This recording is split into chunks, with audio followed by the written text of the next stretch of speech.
네, 안녕하세요. 저는 2023년 잉글리시 에그 에그스타 12인에 선정된 이예원 어린이의 엄마 변경민입니다. Hello, my name is Elsa, and I was drunken. Today, I'm going to talk about the story. Elsa was sad and bored, so she went to the attic. 저는 법률사무소 구제 대표 변호사로 활동 중이고요. 워킹맘이기도 합니다.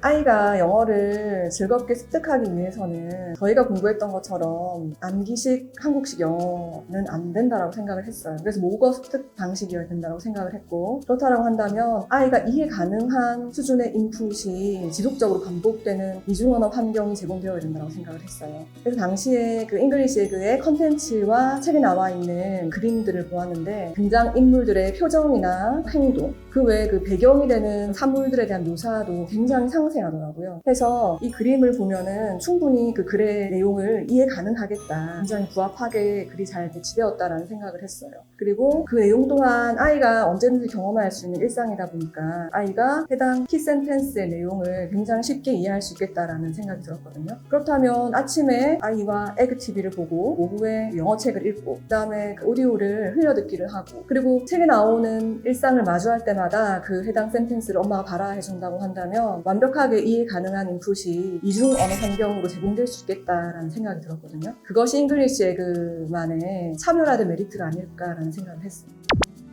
예원이가 20개월 무렵에 잉글리시 에그를 사서 노출을 시작했었거든요. 근데 그 노출을 시작한 때부터 한 달 정도 됐을 무렵이었어요. 제가 뭔가 일을 하고 있는데 아이가 강아지 인형을 가지고 와서 저한테 보여주는 거예요. 그래서 제가 What is it? 이렇게 물었어요. 그러니까 아이가 이처 개 이렇게 말하는 거예요. 보통 우리가 한국식 영어를 하게 되면은 개는 도구야 뭐 이런 식으로 배우잖아요. 근데 얘는 그게 아니라 그냥 그 패턴 자체를 그냥 외워버리는 거예요. 일종의 청크, 요즘 말하는 청크 학습. 그러니까 의미 있는 말의 뭉치 자체를 먼저 외우는 거예요. 그래서 그걸 보고 와, 이게 진짜 하면 되는구나. 그냥 노출만 했을 뿐인데 이렇게 자연 발화가 되는구나. 이중언어 학습이 가능하겠다. 나의 선택이 옳았다라는 생각에 약간 소름 끼치고 너무 기뻤죠.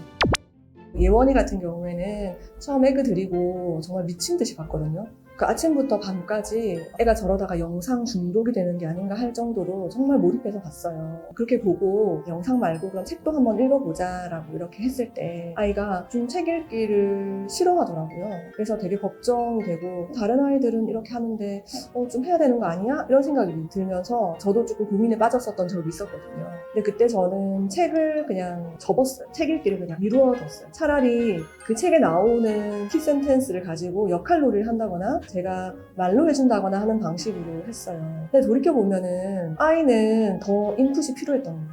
영상이든 아니면 오디오든 더 많은 인풋이 필요했는데 엄마가 다른 아이의 속도를 우리 아이의 속도와 비교하는 방식으로 책 읽기를 강요한다거나 말해봐 발화해봐 이런 식으로 계속해서 뭔가 아웃풋을 강요했다거나, 저는 그런 원인이 영태기에 분명히 있을 거라고 생각을 해요. 그래서 그런 부분을 과감하게 포기를 하고 아이가 원하는 방식의 자연스러운 인풋을 해주었더니 자연스럽게 때가 되니까 자기가 먼저 책을 찾아서 읽더라고요.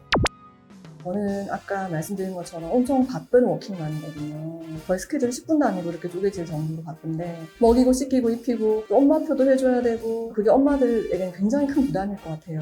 근데 이건 정말 손가락만 있으면 돼요. 그냥 틀어주기만 하면 되는 거예요. 그러면은 이중언어 환경이 노출되면서 아이가 자연스럽게 발화가 되는 거예요. 그래서 바쁜 엄마도 누구나 할 수 있어요. 그리고 그 아이가 그 영상에 노출되고 즐기는 동안 엄마에게는 휴식 시간이 생긴다는 게 정말 큰 장점이에요. 오랜 시간 저는 아이랑 영어를 할 수 있는 환경이 아니었기 때문에 짧게 하더라도 자꾸 반복을 해줬어요. 오디오로 흘려듣기로 반복을 하고 엄마가 발화해주면서 반복을 하고 그리고 역할놀이를 하면서 반복을 하고 그런 방식이에요. 그래서 그런 것들이 아이가 오랜 기억을 하게 되는데 도움이 되었던 것 같아요. 저는 책을 읽을 때 아이에게 뭔가 쉐도잉을 하라거나 거기 나와 있는 글자를 읽어보라거나 하지 않았어요. 저는 그림을 읽고 말하기 했거든요. 에그의 책을 보면요, 그림이 굉장히 자세해요. 그 묘사가 굉장히 디테일하거든요. 등장인물의 표정이나 배경에 대한 묘사를 보고 이 아이는 지금 어떤 기분일까? 여긴 어디일까? 너라면 어떻게 할래? 왜 이렇게 됐을까? 어떻게 하면 좋을까? 그런 질문들을 했거든요. 그러면 아이가 그걸 보고 그림을 보고 추론을 해서 말을 하는 거예요.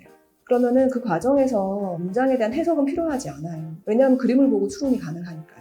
만약에 아이가 그 문장에 대한 이해를 좀 어려워한다, 추론을 어려워하는 것 같다라고 생각된다고 한다면 저는 바디랭귀지를 이용해서 표정이나 행동을 통해서 그런 부분들을 알려주었어요. 만약에 영어를 우리말로 해석을 해주기 시작하면 아이가 그 영어 원서의 그 서사를 읽어낼 수 있는 인내심이 없어져요. 그리고 그건 이중언어 습득이 아니라 한국식 단어 암기 방식의 학습이 되어버려요. 그렇기 때문에 저는 한국 해석을 해주지 않고 행동으로 바디랭귀지로 이렇게 보여주는 방식으로 진행을 했어요.